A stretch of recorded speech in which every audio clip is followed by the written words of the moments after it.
পর দেখছি না, এবার তো মনে হয় আমার মা রেগে যাবে। নরমাল সেই জুতোটা পরতে যে কি ভালো লাগে, মানে আমার পায়ের চারপাশে যদি পরে আমি অনেক রেগে যাই, আমি সেটাই করছি।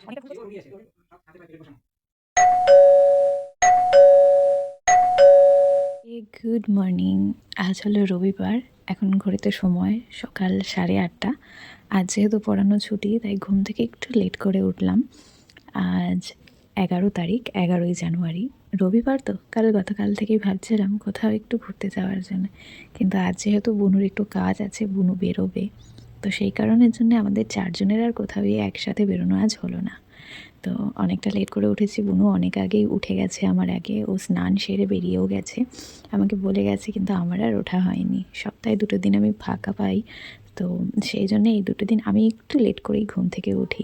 অন্যান্য দিন তো ওরা পড়তে আসার অনেকটা আগে অ্যালার্ম দিয়ে রাখি আর অনেকটা আগে উঠি, যাতে কিছুক্ষণ আমি বিছানার মধ্যে বসে থাকতে পারি।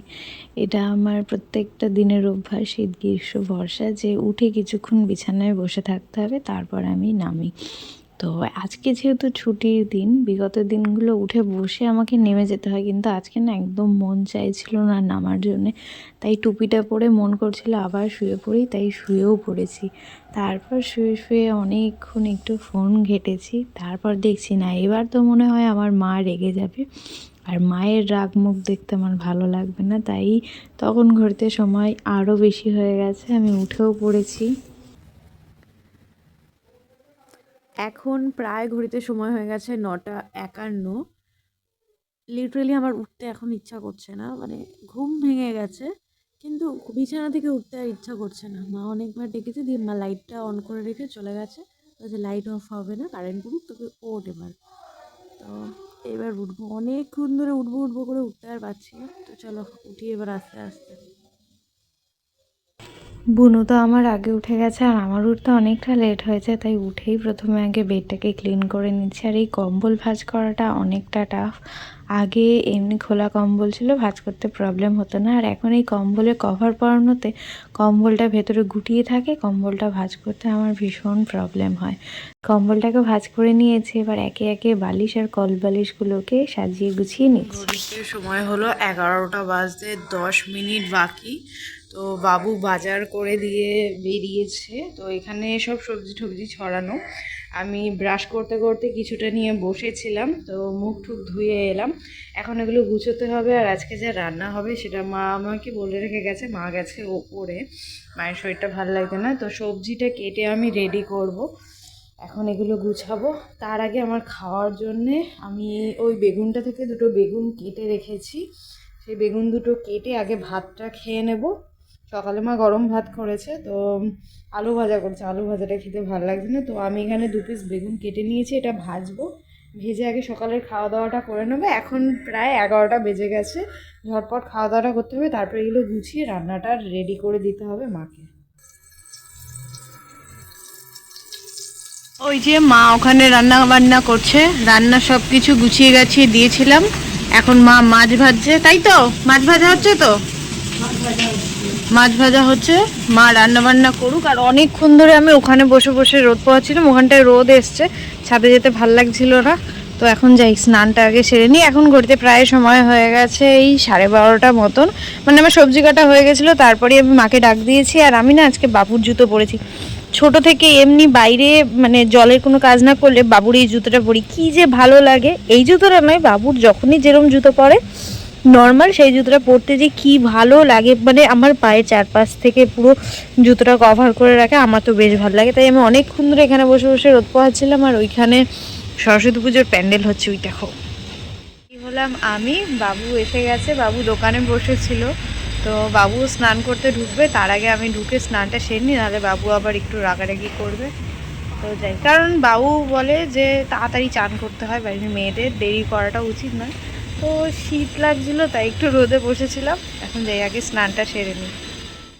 2 রকম মাছ এনেছে, ঢেলা মাছ আর মাছের মাথা। মাছের মাথা দিয়ে তরকারি হয়েছে, আর মা এখানে 3 পিস মাছ ভেজেছে, যেহেতু বুনি বাড়ি নেই তাই।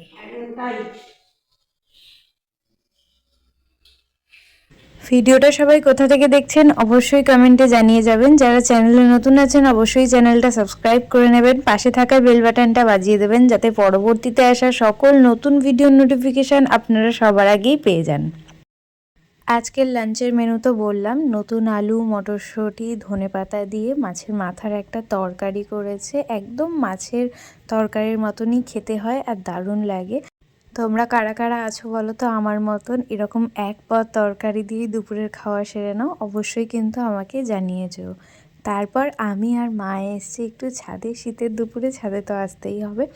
আর মা এখানে না একটা ভাইয়ের জন্যে সোয়েটার বানাচ্ছিল, তার জন্য এই সেম কালারের উল দিয়ে প্যান্টও বানাতে হবে।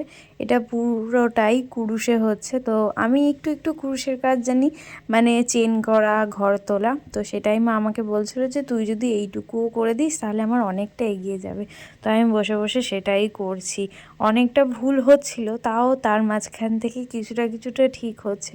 এগুলো না শেখার খুব ইচ্ছা করে, কিন্তু সময় পাই না। আর একটুখানি করার পর এত কোমরে ব্যথা হয় যে আর পারি না। এই দেখো এখানে ওপর দিকটা কতটা মোটা হয়েছে আর নিচের দিকটা সরু। নিচেরটা শুধু চেন, তার উপর একটা করে ঘর করে আমি করছিলাম।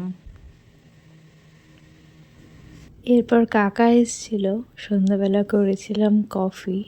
কিন্তু আজকে না, সন্ধেবেলাটা একদমই সেরকম খুব, অন্য সময় কাকা আসলে এটা নিয়ে ওটা নিয়ে গল্প হয়, এটা নিয়ে কথা হয়, কিন্তু আজকের পরিস্থিতিটা একদম আলাদা ছিল। আজকে কফিটা খাওয়ার খুব ইচ্ছে ছিল আমার, কিন্তু কিছু কথা, কিছু আলোচনা সেগুলো কানে আসায় না, পরিস্থিতিটা একদম আলাদা হয়ে গেল। আমি এখানে প্রথমে নর্মালি বসেছিলাম কফিটা হাতে নিয়ে। তো ব্যাপারটা হয়েছে কি, কাকার মা মানে ঠাকুমার হঠাৎ ব্রেন স্ট্রোক হয়, শরীরটা খারাপ হয়ে পড়ে। তো এক প্রকার কোথাও দিয়ে কোনো রকম কিছু সাড়া পাওয়া যাচ্ছে না। তো সেটা নিয়ে এখন কাকা খুব চিন্তায় আছে। আর তার মধ্যে কাকার এখন সামনে ঠাকুর আছে সরস্বতী পুজোর, তো কাজও ঠাকুরের হয়নি। কাকা এখন কোন দিকে যাবে, মানে ঠাকুমার অবস্থাও খুব একটা ভালো নয়। তার মধ্যে আমার দিদিকে নিয়েও একটু কথা হচ্ছিল, কারণ যাই হোক, তো এক কথা দু কথা হতে হতে না চা কফিটা আর খেতে ইচ্ছা করছিল না। আর মনটা কেমন যেন একটা করছিল, কারণ বাবা মা কী যে সেটা হয়তো আমরা আজকের দিনে বুঝি না। আমরা ভাবি মা যেটা বলছে সেটা ঠিক নয়, বাবা সেটা বলছে সেটা ঠিক নয়, কিন্তু তারা যে ঠিক বলে, তারা যে আমাদের ভালো চায় সেটা আমরা বুঝি। কোনো কোনো ক্ষেত্রে গিয়ে দেরি হয়ে যায়, কখনো আগে বুঝি। তো কাকার কথা শুনে সত্যি খুব খারাপ লাগছিল, কারণ কাকা যদি কখনো কোথাও যেত, কোনো কাজের ক্ষেত্রে কোথাও যদি যেত, হয়তো বলে যেত যে ত্রিবেণী যাচ্ছি বৌদি, এই আপনার কি কিছু আনতে হবে, বা দাদা মানে আমার বাবার কি ওষুধ আনতে হবে। তো বাবু হয়তো কাজের চাপ থাকলে কাকা অনেক সময় জিজ্ঞেস করে যেত। তো সেই টাইমে ঠাকুমাকে হয়তো বলে যেত না, ঠাকুমা আমাদের বাড়িতে এসে জিজ্ঞেস করতো। আমাদের বাড়ি থেকে কাকাদের বাড়িতে এখন অনেকটা দূরত্বে, আগে পাশাপাশিই ছিল। তো ঠাকুমা এসে জিজ্ঞেস করতো, তারপর বাড়ি যেত। আজকে রাতে ডিনার করছি দুধ পাউরুটি দিয়ে। তো আজকের ব্লগটা এখানেই শেষ করি। সবার কেমন লাগলো জানিয়ে যেও। ভালো লাগলে লাইক, শেয়ার, সাবস্ক্রাইব নাও। নেক্সট ভিডিওয়ে দেখা হবে। Thanks for watching.